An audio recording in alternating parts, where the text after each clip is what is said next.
Salut à tous, et oui déjà une nouvelle vidéo. Quand on vous dit qu'on est là où il faut quand il faut, c'est pas des paroles en l'air. La semaine dernière à Carquefou, il y avait aussi les rencontres internationales du dessin de presse. Donc on a rencontré Bado, Chonu, Gouarch et d'autres. Et du coup on a pondu ça, donc j'espère que ça vous plaira.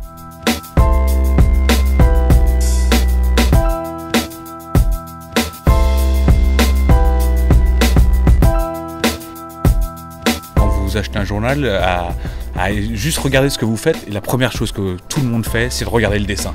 Avant même le premier article, on regarde la une, mais on va tout de suite voir le dessin. Donc c'est vrai qu'on s'est dit que c'était un support assez intéressant. La deuxième chose qui nous a intéressé aussi dans le dessin de presse, c'est que c'est compréhensible entre guillemets de 7 à 77 ans. Après c'est plus ou moins compliqué, il y a des dessins qui peuvent demander des explications, mais normalement un bon dessinateur de presse, il arrive à faire passer son idée comme ça, juste avec un coup de crayon.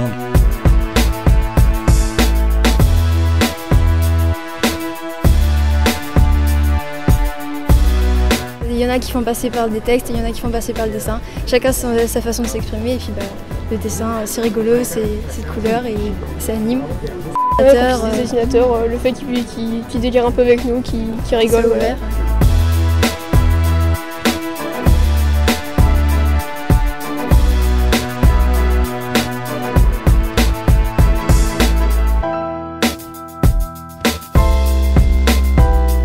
Alors, les ingrédients vont défiler en bas de l'écran. Un dessin de presse, c'est une petite mécanique d'horlogerie très simple. Si vous commencez à rentrer dans un dessin de presse, c'est mort. Il faut que le dessin de presse vous saute à la figure. Tiens, note cette phrase, c'est très beau. Un dessin de presse, c'est une mine antipersonnelle.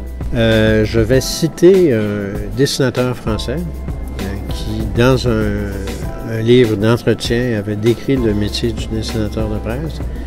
Ça prend 3 qualités. Il faut être artiste, il faut être journaliste et puis il faut être humoriste. On a eu un champion du monde qu'on regrette tous, c'était Sarko, parce que c'est un super fonds de commerce. Il avait tout, voilà, c'était le champion, il avait le physique, il avait l'attitude, il avait le gouvernement aussi stupide que, voilà. En gros c'était lui le moins con, mais c'était lui le plus grand.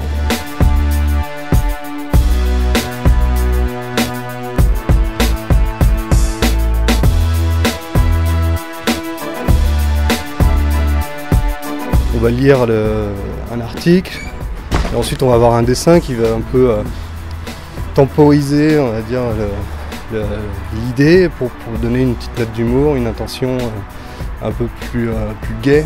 Bonjour madame, oui, on va s'occuper de vous tout de suite, le docteur Chouniard va vous recevoir. Je te préviens, si tu fous un coup de marqueur comme la liberté guidant le peuple, ah, bon. Mais non, elle était déficiente mentale, c'est pas gentil. Mais madame n'est pas déficiente. Mais écoutez monsieur, je vous en prie. Excusez-le madame, on va vous offrir des... Faites-lui des frites, offrez-lui. L'année 2011 a été particulièrement extraordinaire niveau catastrophe. Entre les tsunamis, les Ben Laden, les Fukushima, enfin il y a des SK, il y a tout.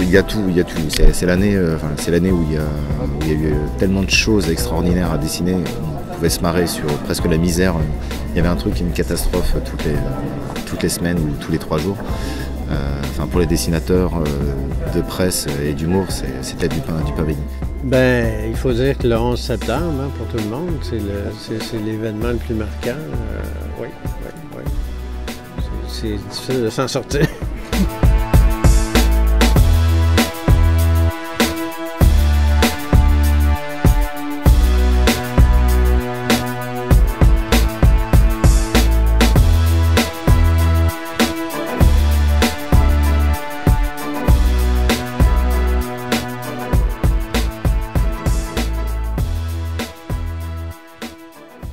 Vous êtes monsieur, vous êtes la honte de la profession de cadreur. Pensez qu'il y a des journalistes, arrêtez de rire vous, il y a des journalistes en Syrie qui risquent l'autre il est à la buvette, c'est la pyramide. Mon petit bonhomme, mais à ton âge, j'étais sous les bombes.